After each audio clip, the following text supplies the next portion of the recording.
What's going on, everyone? This is Gaurav and welcome to my learning channel. So in today's video, I'll take you through a step-by-step process to become one of the super awesome data analysts in next 6 to 12 months. However, I know everyone has their own learning speed. So prove me wrong and get there faster. It would only make everyone happier. Alright, so this video is especially designed for three categories of people.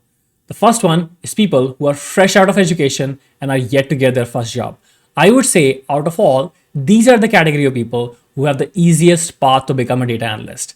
The second one are those who have been working in a certain industry for some time and would like to change their work stream and would like to become a data analyst. Now, this could happen because of various reasons. It's possible that you just started in a particular job given nothing else was available and time just went by. But now you don't want to live that lie anymore. So you want to enjoy the work that you are doing on a day-to-day basis. And for that matter, you would like to become a data analyst. And third category are those with a career gap. Look, life throws curveball at all of us. Sometimes we successfully dodge it and sometimes you don't. And so because one of the many reasons people sometimes have to take a career gap, like I'll give you some of the examples. Let's say someone in your family got sick, maybe you got sick, maybe there is some other family issues going on, some mental health issues, and the list sort of goes on and on.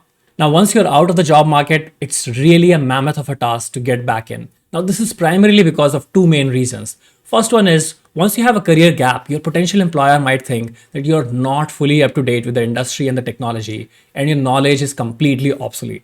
And the second one, your potential employer might think that you left the workforce last time. Maybe it was because you were not good performer, and it's possible that you might do it again. So in essence, you're not a hard and consistent worker and all sorts of negative connotations.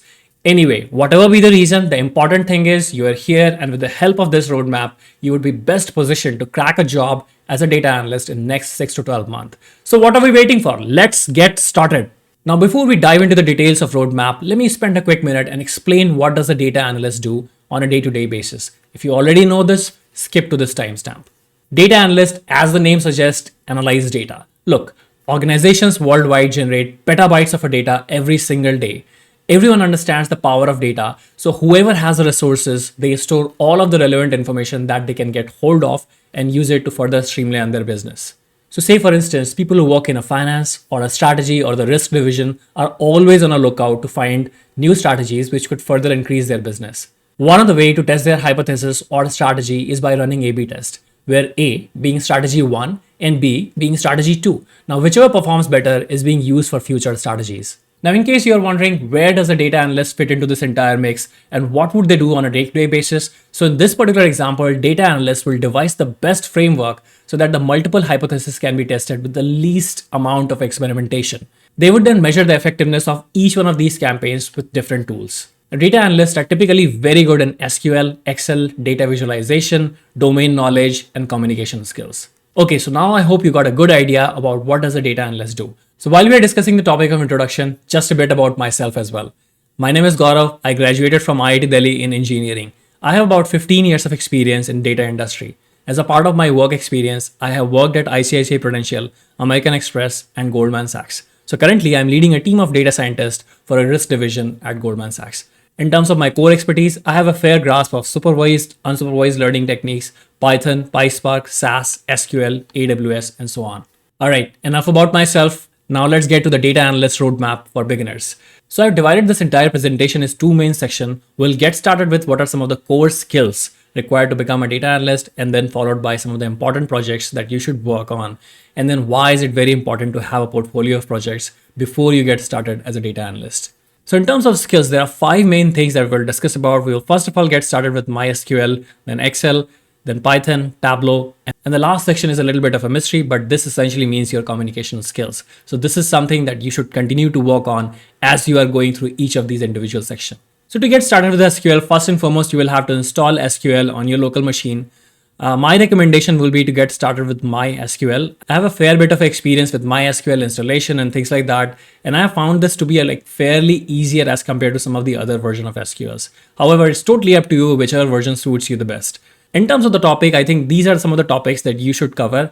Now, as you're going through these topics, I would recommend to follow the order as it is written over here. So you should get started with the create database, then followed by select statement, where statement, and regular expression, and so on. The reason this order is important is because once you have the understanding of some of these basic details, then afterwards the joins or having where conditions or subqueries becomes fairly easy. Now, in case you're wondering where you're going to get all of these topics for SQL, one option is you should definitely check out the playlist that I have created. I have created a video for each one of these topics individually, so you should definitely check that out. However, apart from this, I would also recommend to check out some of the content on Udemy and Coursera. There are a ton of courses over there with a lot of good structure, which takes you through a step-by-step process on how to learn SQL. The important thing is to get started with any of the playlist or the structure and complete it end to end. Once you're done with that, then adding any additional topic is not going to take you as much of a time. Now, once you're through these topics, you will realize that there are a lot of other topics here that you could potentially learn, like for instance, stored process, automation, and stuff like that. And I haven't mentioned those things here is because there are a lot of other topics that you have to learn. First, you have to learn about Excel, you have to learn about Python, and so on. So it's better to get like a good beginner understanding of SQL, then followed by Python, then followed by Excel, rather than becoming a complete pro and champion in SQL and not covering anything else. Another thing that I would like to mention here is practice is very important when it comes to Excel, when it comes to SQL, and when it comes to Python. So whenever you are done with all of these topics, practice a lot, take a lot of real life examples, go to LeetCode, go to HackerRank, and you have a lot of different examples over there. Just pick all of these sample questions and try to solve these questions on your own. That is going to help you build a solid foundation, which is going to be very critical for your interviews. Okay, so once you're done with SQL, it's time to move on to the next skill, which is Excel. Now, you might be thinking that Excel is such a basic thing. Why do we have to study Excel explicitly? The reason is that there are a lot of intricacies of Excel that most of the people are not very well aware of. So it's always to kind of brush upon some of these things because you never know when are we going to ask some of these questions in the interview settings. So I have carved out some of the important topics that I think is going to be very important. First of all, you should have a very good understanding of Excel usage. What are the different use cases where you can use Excel? Then apart from that, you should also know what is where in Excel. Given it is a UI, you can explore some of these things yourself. So on the top section, you will see that there is this ribbon section. You will have file, data. Just hover your mouse on each of the individual sections and there's probably going to be a small definition. Based off of that, you will get a good directional understanding of what this particular functionality does. Once you're done with that, try to understand what are the different data types and the worksheet management in Excel, then followed by pivot table. So you should have a solid understanding of pivot table. Some of the other topics that you should definitely look at is VLOOKUP, XLOOKUP, sort, and filter. These are some of the basic functionality, but you should have a very good understanding of what do they do and how to use these functions. Once you're done with that, then you should move on towards formulas. There are a lot of different formulas. So you have sum, subtract, sum if, and the list sort of goes on. So I would say that just make a basic list of all of the different formulas that you should have an understanding of as a beginner. But this is something that you can keep on adding as you move forward. Then afterwards, you should take a look at some of the test search functions. What it means is if let's say in a particular cell, you have a particular text and you want to search it anywhere in the entire workbook, what are some of the formulas that you could potentially use? And apart from that, you should also take a look at formatting and conditional formatting. Then last two topics, which are not the least, is graphs and chart. Excel has a lot of different options when it comes to the graphs and charts. So you should definitely explore all of the different types of the graphs and charts, because once you have like a solid grasp on this, then the data visualization will become a sweet piece of cake for you. The last topic is your keyboard shortcut. I would highly recommend that you should have a good understanding of what are the different keyboard shortcuts you can use in Excel, because this will essentially make your life very, very easy. And apart from that, it will also make you look cooler. Okay, so once you're done with Excel, then we move on to the next topic, which is Python. Now, Python as such is a huge field. So it's really important that you should be very laser focused on some of the topics that you would like to get started with. Here is the list of things that I think is going to be important as a beginner. And I would strongly recommend that you follow this order. So you get started with the data type, then afterwards you will study about conditionals. As a part of conditional, you will study about if then else statement, while loop, and for loop. In case you have learned any of the other coding language, you'll probably see that if then else, while loop, and for loop is something that comes pretty much everywhere. Once you're done with that, then take a look at functions. Functions make your life very easy in Python. So essentially as a part of a function, you can combine a bunch of actions together and you can package it and you can sort of reuse it again and again. So having a good understanding of functions definitely makes your life very easy. Once you're done with that, then take a look at NumPy. Again, NumPy is also a very vast field, so you don't have to get lost into the nitty-gritty of each and every topic. I've made a specific video on this, so definitely check that out. Once you're done with these topics, then move on towards pandas. Pandas is a very powerful tool which gives you a lot of functionality to process the data. And these includes things like filtering the data, putting the index, grouping by the data, joins, and pivots. So these are some of the topics that you should have a very solid understanding of. Once you do this, then you can do any kind of a data processing very, very easily. Once we are done with these topics, then we move on towards data visualization. So check out Matplotlib and Seaborn. They are a very powerful tool for data visualization, and right now they have been used quite extensively across different organizations. The last three topics are, I would suggest, optional at this point in time. These are more useful in case you want to implement something in a production environment. But as a part of a data analyst to get started with, you could potentially skip last three topics. Now, as I've mentioned earlier, just like SQL and Excel, Python is also one of those areas where you will have to practice a lot in order to get a good solid understanding. So I would recommend head over to LeetCode and HackerRank and practice. Now, once we are done with Python, then we move on to the next skill, which is Tableau. Now, you don't have to necessarily just learn Tableau. You can potentially choose between Tableau and Power BI, or maybe, you know what, you can probably learn both of them. Tableau is a very powerful tool that gives you a lot of flexibility to visualize data. So at this point in time, most of the major organizations either use Tableau or Power BI for data visualization, making dashboards.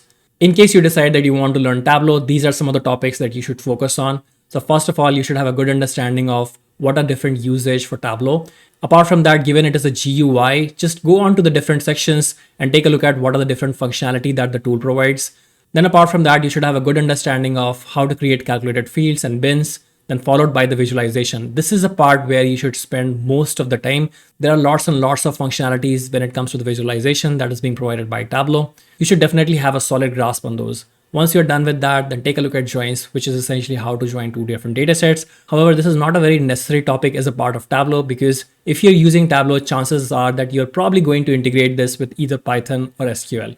Now, both Python and SQL provides a very good functionality when it comes to join. So this topic is probably optional. Now, as you can see that there are very few theoretical concepts that you have to learn as a part of Tableau. And the reason behind is it's a GUI, which gives you external functionality to kind of learn as you go from the tool itself.